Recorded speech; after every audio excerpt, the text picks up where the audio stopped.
As you may remember, a KWL chart helps students develop critical thinking skills. Students think about what they already know, what they want to know, and what they've learned. K stands for know. W stands for want and sometimes wonder. And L stands for learn. You can use a KWL chart for a lesson or for a unit of study. Let's look at how you can use a KWL chart for a unit of study.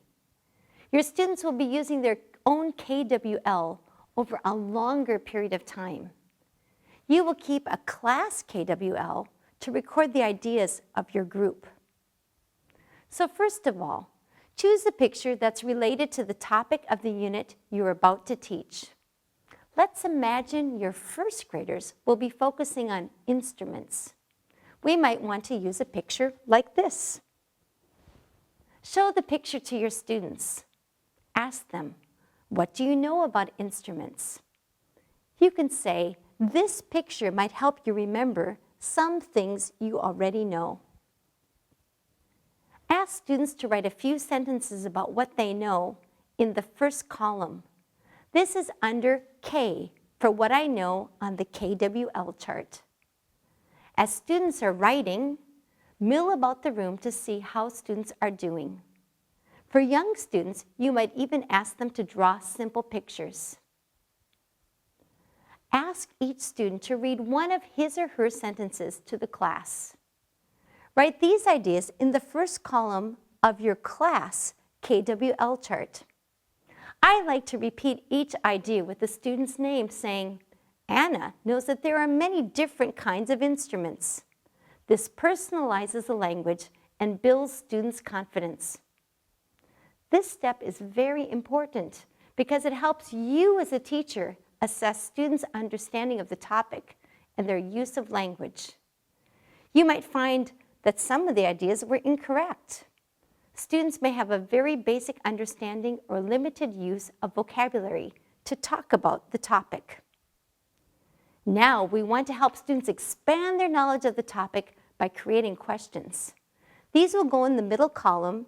This is under W for what I want to know, or as I said, wondering on the KWL chart. As a teacher, what do you want to know? What do you wonder about? Share some of your ideas to get your students started. You might say, I wonder what this big instrument sounds like. And you can point to the tuba here. Then write a statement as a question in the middle column like this. What is the name of the big instrument and what does it sound like? How does it make that big sound? Walk around the room as students write some questions in the middle column.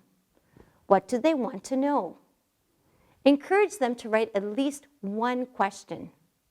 If students need help, brainstorming with a classmate is a useful strategy.